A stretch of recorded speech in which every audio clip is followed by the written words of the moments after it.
Capítulo 8. Sapatinhos Vermelhos. Armadilha número 3. A queima do tesouro. Hambre del alma. A fome da alma. Página 261. Existe o fogo que acompanha a alegria e o fogo que acompanha a destruição. Um é o fogo da transformação, o outro o fogo apenas da dizimação. No entanto, muitas mulheres renunciam aos seus sapatos vermelhos e concordam em se tornar limpas demais, educadas demais, submissas demais à visão de mundo das outras pessoas.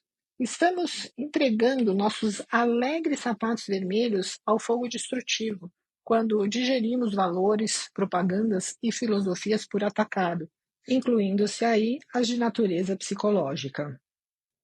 Os sapatos vermelhos são reduzidos a cinzas quando pintamos, atuamos, escrevemos, agimos e somos de qualquer modo que diminua as nossas vidas, que enfraqueça a nossa visão, que alquebre os ossos do nosso espírito. É então que a vida da mulher é dominada pela palidez, porque ela está com hambre del alma, é uma alma faminta. Tudo o que ela quer é ter de volta sua vida profunda. Tudo o que ela quer é aquele par de sapatos vermelhos feitos à mão. A enorme alegria que eles representam podia ter sido extinta no fogo da falta de uso ou da desvalorização do nosso próprio trabalho. Eles também poderiam ter ardido nas chamas do silêncio que impomos a nós mesmas. Uma quantidade excessiva de mulheres fez um voto terrível anos antes de serem capazes de um melhor discernimento. Ainda jovens, faltaram-lhes o apoio e os estímulos básicos, e assim, cheias de mágoa e resignação, elas pousaram suas canetas, calaram sua voz, desligaram seu canto, enrolaram suas telas e juraram nunca mais voltar a tocar neles. A mulher, que esteja em condições semelhantes, entrou sem perceber no forno junto com a vida da sua própria criação. Sua vida fica reduzida às cinzas. É possível que a vida de uma mulher define no fogo do ódio a si mesma, pois os complexos corroem fundo e, pelo menos por algum tempo, conseguem manter a mulher afastada do trabalho ou da vida que realmente importam para ela. Muitos anos se passam sem que ela ande, se mexa, aprenda, descubra, obtenha, assuma, sem que ela se transforme. A imagem que a mulher cria para sua própria vida também pode ser destruída pelas chamas da inveja de uma outra pessoa, ou pela simples atitude destrutiva dessa pessoa para com ela mesma. Não se espera que a família, os conselheiros, professores e amigos sejam destrutivos, mesmo quando sentem inveja, mas a verdade é que alguns deles decididamente são destrutivos, tanto de formas sutis quanto de formas não tão sutis. Nenhuma mulher pode permitir que sua vida criativa fique suspensa por um fio enquanto ela presta serviço a um amigo, mestre, o pai ou parceiro num relacionamento amoroso que não lhe seja propício. Quando a vida da alma de uma pessoa fica reduzida a cinzas, a mulher perde seu tesouro vital e começa a agir com a aridez da morte. No seu inconsciente, o desejo pelos sapatos vermelhos, por uma alegria imensa, não só continua, mas cresce, transborda, acaba conseguindo se equilibrar nos próprios pés e domina a mulher faminto e brabo. Viver no estado de hambre del alma, de alma faminta, é sentir uma fome insaciável. Nessa situação, a mulher arde de fome por qualquer coisa que a faça voltar a se sentir viva. A mulher que foi capturada não sabe o que fazer e aceita alguma coisa, qualquer coisa, que lhe pareça semelhante ao tesouro original, seja para o seu bem ou não. A mulher que foi privada da sua verdadeira vida da alma pode dar a impressão de estar limpa e penteada, mas por dentro ela está repleta de dezenas de mãos que imploram e de bocas vazias. Nesse estado, ela aceita qualquer alimento, independentemente das suas condições e dos seus efeitos, porque está tentando compensar perdas anteriores. No entanto, mesmo que essa seja uma situação terrível, o self selvagem insiste em tentar nos salvar. Ele sussurra, geme, chama, arrasta nossas carcaças descarnadas de um lado para o outro nos nossos sonhos até que nos conscientizemos da nossa condição e tomemos medidas no sentido de resgatar o tesouro. Podemos entender melhor a mulher que se afunda em excessos, sendo os mais comuns as drogas, o álcool e relacionamentos prejudiciais, e cuja força propulsora é a fome da alma, com a observação do comportamento do animal esfaimado e voraz. Como a alma feminina, o lobo sempre foi descrito como um ser perverso, devorador, que ataca os inocentes e os desprotegidos, que mata por matar, e nunca sabe quando parar.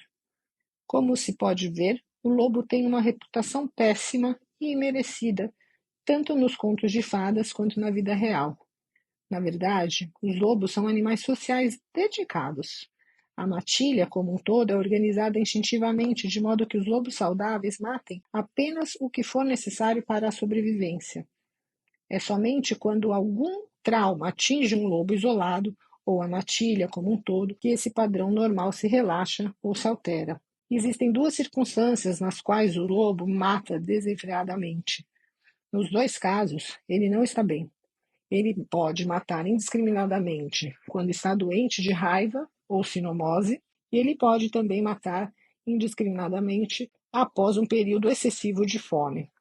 A ideia de que a fome pode mudar o comportamento dos seres vivos tem grandes significados para as mulheres de alma faminta, porque, em 9 entre 10 casos, a mulher com um problema espiritual, psicológico, que a faz cair em armadilhas e se machucar seriamente, é uma mulher cuja alma está sendo atualmente ou foi, no passado, submetida à fome.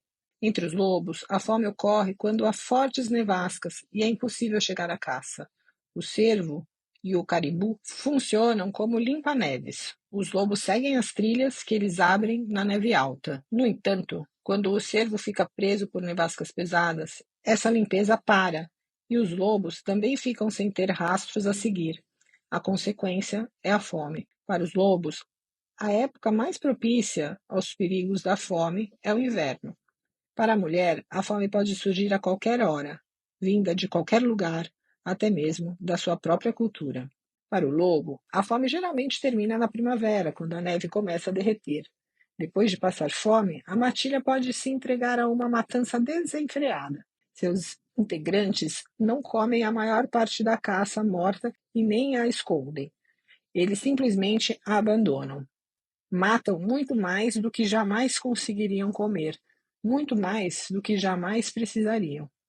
Um processo semelhante ocorre quando a mulher foi capturada e submetida à fome. De repente, sentindo-se livre para ir e vir, fazer e ser, ela corre o risco de se entregar a excessos irresponsáveis e de se sentir no direito de fazê-lo. A menina no conto de fadas também crê ter o direito de acesso aos perigosos sapatos vermelhos a qualquer custo. Há algo na fome que nos priva do raciocínio.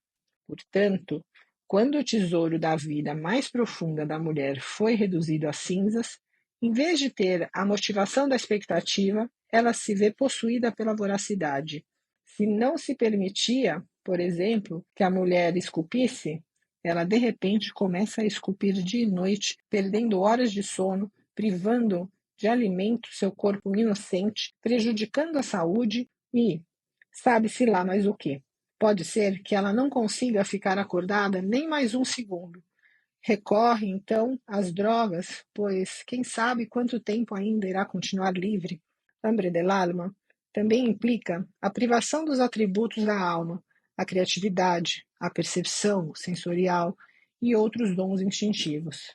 Se uma mulher tem de ser bem educada, e só se senta com os joelhos bem juntinhos, se ela foi criada de modo a baixar a cabeça diante da linguagem grosseira, se nunca lhe foi permitido beber nada a não ser leite pasteurizado, quando ela se liberar, cuidado. De repente, pode não haver quantidade de gin que sacie sua sede. Ela pode se esparramar como um marinheiro embriagado, e seus palavrões podem fazer soltar a tinta das paredes.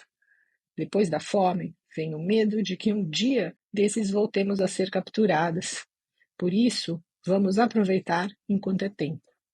A aniquilação através de excessos, ou seja, comportamentos exagerados, é a reação da mulher que está faminta por uma vida que tenha significado e faça sentido para ela.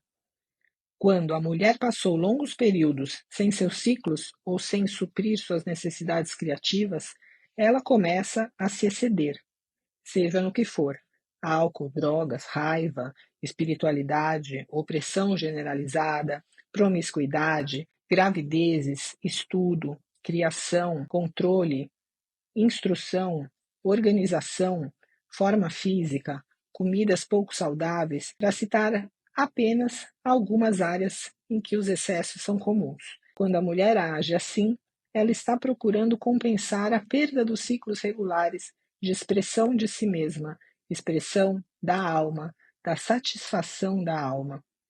A mulher faminta resiste a muitos períodos de privação.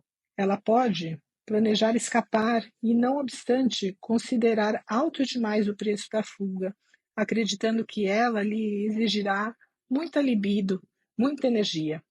A mulher pode também se sentir despreparada sob outros aspectos, como, por exemplo, em termos espirituais, econômicos ou da sua própria formação. Infelizmente, a perda do tesouro e a recordação de longas temporadas de privação podem nos levar a racionalizar que os excessos são desejáveis. E é claro que é um imenso alívio e prazer conseguir finalmente apreciar uma sensação, qualquer sensação. A mulher recém-liberta da fome só quer gozar a vida, para variar. Suas percepções embotadas no que diz respeito aos limites financeiros, espirituais, físicos, racionais e emocionais necessários para a sobrevivência colocam em risco a sua existência.